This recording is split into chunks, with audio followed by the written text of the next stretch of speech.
Nous avons tous déjà rencontré ce style de motif qui évoque pour chacun des inspirations différentes. L'Inde, les gangsters d'Amérique, l'Écorce ou la Perse, peu importe la réponse, elles semblent toutes être correctes. Et d'ailleurs, selon la zone géographique, le motif changera d'appellation car il ne possède pas un seul nom, mais bien une multitude qui se sont enchaînés d'année en année et de pays en pays. Car oui, ce petit motif a voyagé à travers le monde, et c'est dans cette épopée fascinante que nous nous plongerons aujourd'hui, du beauté Dürer au motif Paisley.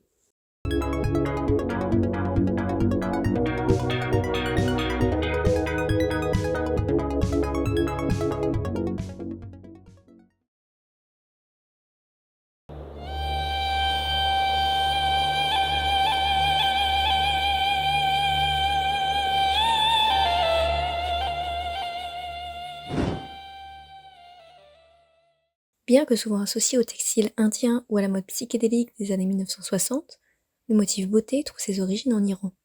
Ce terme, dérivé du persan signifiant arbuste, porte une symbolique disputée. Certains y voient un cyprès, représentation de la vie et de l'éternité dans le zoroastrisme, une ancienne religion présente dans le monde iranien, ou le feu sacré de cette même religion. D'autres évoquent l'arbre de la vie babylonien, datant de 1700 ans avant notre ère. Une hypothèse suggère également qu'il serait né sous l'empire sassanide, le dernier grand empire perse avant l'invasion arabe, où la courbure de l'arbuste aurait symbolisé la peine du peuple, comme l'arbre de la nation qui s'incline. Pourtant, si aucun beauté Dürer n'a été trouvé dans les temples zoroastriens, le motif fut identifié sur la mosquée Nor Gumbad. Datant du IXe siècle, cette mosquée située dans le nord de l'Afghanistan près de Balkh abrite des motifs de beauté, renforçant son rôle comme témoignage historique de ce motif millénaire. Le beauté a perduré en Iran sous l'empire safavide, où on le retrouva sur des parures précieuses, souvent ornées d'émeraudes, que les chahs arboraient sur leur tête depuis le règne de Shah Abbas le Grand. Les chahs sont les souverains de la Perse, l'équivalent d'un roi. Symbole de luxe et de royauté, on le tissait sur du termé, un prestigieux tissu fait de soie et de laine, dont le savoir-faire devient traditionnel sous l'ère safavide. Cette qualité exceptionnelle de vêtements se retrouvait sur les khalats, qui étaient offerts par le Shah aux hauts fonctionnaires et aux commandants militaires méritants, ainsi qu'aux artistes distingués et aux ambassadeurs, servant ainsi de récompense ou de présents diplomatiques.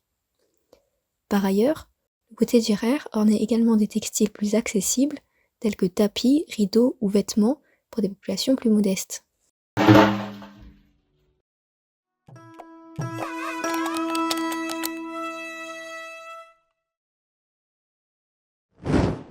Au XIVe siècle, le motif beauté Dürer commença à se diffuser grâce à la route de la soie, s'implantant dans la région aryenne via les termés produits dans les villes de Yezd et Kerman, réputées encore aujourd'hui pour leur qualité exceptionnelle.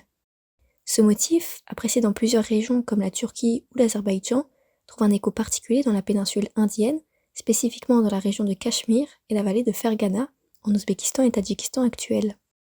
Là-bas, il est intégré aux étoffes tissées avec de la laine de chèvre et devient connu sous le nom de boutta. Aidé par l'invasion moghole au XVIe siècle, le beauté se mêla définitivement à la culture indienne et il prit une nouvelle signification, celle de la mangue, symbole de prospérité et de vie. Désormais associé à sa nouvelle symbolique, le boutta se fait rebaptiser par les habitants de la région de Cachemire où il était tissé sur les châles, kaili, le terme hindi désignant la mangue. Mais son périple ne s'arrête pas là. Au XVIIe siècle, les compagnies françaises et britanniques des Indes orientales introduisent les étoffes indiennes sur le marché européen. Ces dernières attribuent une nouvelle appellation au boutta ou kaili, l'identifiant directement au châle en cachemire et le nommant ainsi motif cachemire. Associés au luxe et à l'exotisme, leur popularité explose si rapidement qu'entre 1686 et 1759, la France interdit leur importation pour protéger son industrie textile. Mais elle ne fut pas le seul pays où les tentures indiennes ou indiennes furent prisées par les cours de noblesse. En Angleterre et en Écosse, des manufactures ouvrèrent et tentèrent de reproduire ces étoffes. Bien que difficilement égalable en raison du savoir-faire ancestral requis, la manufacture écossaise Paisley de la ville du même nom parvint à se démarquer dans les années 1900 et devint leader dans la production de châles ornés de motifs cachemire, désormais renommés motif Paisley.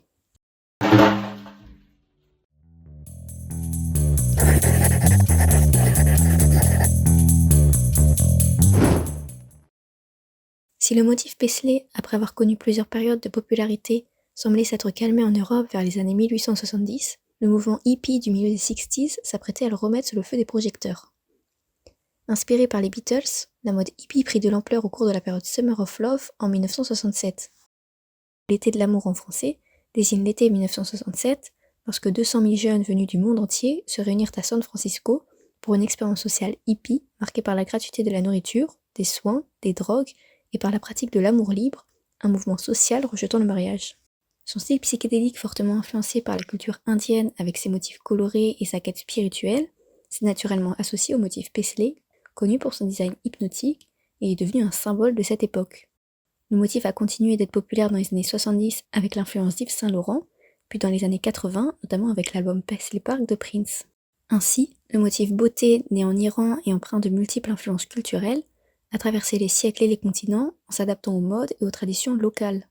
De symbole royal sous les Safavides à emblème du Cachemire indien, il a su évoluer jusqu'à devenir l'icône psychédélique des années 1960, portée par la mode hippie. Aujourd'hui encore, le motif Paisley demeure un incontournable du design textile, témoignant de l'héritage et de la richesse d'un motif intemporel dont l'histoire continue de s'écrire à travers le monde.